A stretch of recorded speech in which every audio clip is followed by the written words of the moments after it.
नमस्कार. आपण आज जळगाव ग्रामीण मतदारसंघातील दोनगाव या शहरात आलो आहोत.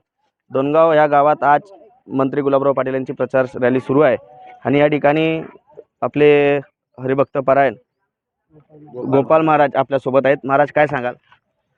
भाऊंच्याच विकास कामाच्या आधारानुसार भाऊंचाच हा नक्की विजय होणार आहे. कारण मतदारसंघात कोणत्याही क्षेत्रातला व्यक्ती असो, त्याचं काम 5 वर्षात भाऊंनी योग्य पद्धतीने केलेलं आहे आणि गेल्या अनेक वर्षापासून भाऊ गावोगावी कामं करत आहात. आता आमच्याच गावात भाऊंच्या माध्यमातून लाखो रुपये आलेले आहेत आणि भरपूर विकास कामं झालेले आहेत, कोटीचे कामं झालेले आहेत आणि या कामांच्याच जोरावर या ठिकाणी भाऊ नक्कीच विजयी होतील.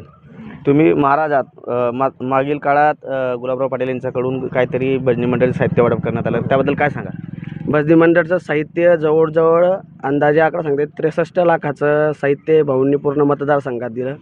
गावोगावी प्रत्येक गावाला आणि परत मतदारसंघातल्या सगळं भजनी मंडळ असेल, वारकरी असेल, यांना पंढरीची वारी आषाढीच्या टायमाला घडवून आणली. म्हणजे वारकरी संप्रदायातल्या प्रत्येक जो व्यक्ती असेल ज्यांनी संप्रदायाशी नाळ जुळवली त्यालासुद्धा मदत करण्याचं कार्य म्हणजे प्रत्येक क्षेत्रातल्या, नुसतं वारकरी संप्रदायाच्या नाही, प्रत्येक क्षेत्रातल्या व्यक्तींना आपल्याकडून सेवा घडावी या आधारावर भाऊंनी प्रत्येक क्षेत्रातल्या व्यक्तींना विकासाकरता कामं केलेली आहेत. विकास कामं भाऊंच्या माध्यमातून झालेली आहेत आणि संप्रदायाच्या सर्व वारकऱ्यांना तर भाऊंच्या माध्यमातून खूप सपोर्ट आणि खूप सहकार्य झालेलं आहे.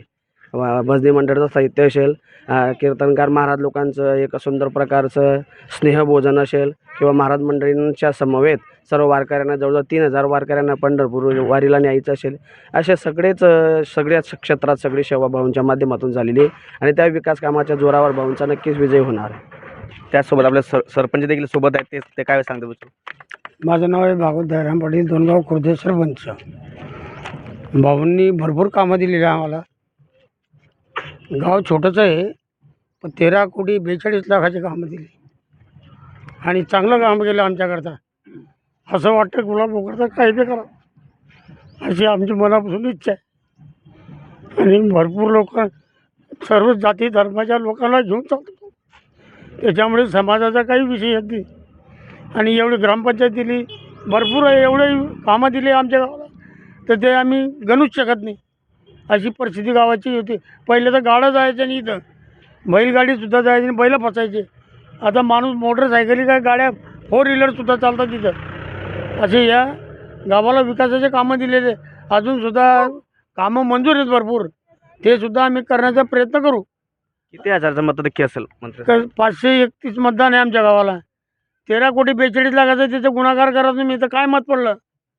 पहिल्यांदाच एवढे भाऊंनी कामं दिले आम्हाला, अरे फार आनंदाने दिले.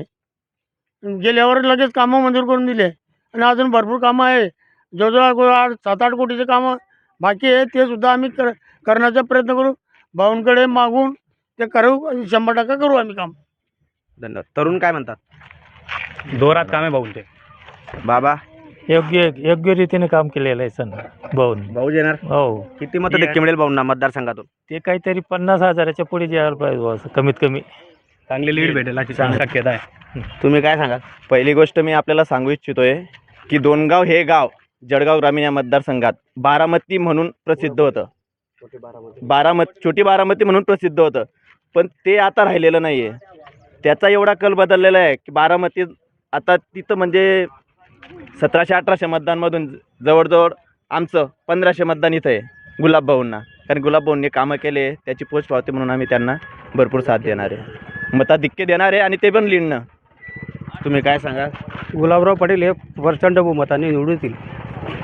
एकंदरीत आपण पाहत आहोत दोनगाव गावातील सरपंच असतील, महाराज असतील, तरुण मंडळी असतील, ज्येष्ठ असतील, त्यांनी सगळ्यांनी एकच सांगितलं की 50,000च्या मताधिक्याने मंत्री गुलाबराव पाटील निवडून येतील. आणि आपण पाहिलं की बोलताना सरपंच अगदी भाविक झाले होते, अश्रुनावर त्यांना झाले होते आणि हेच संकेत देत आहेत गुलाबराव पाटलांच्या विजयाच्या निश्चितीचे. धन्यवाद. भूषण महाजन.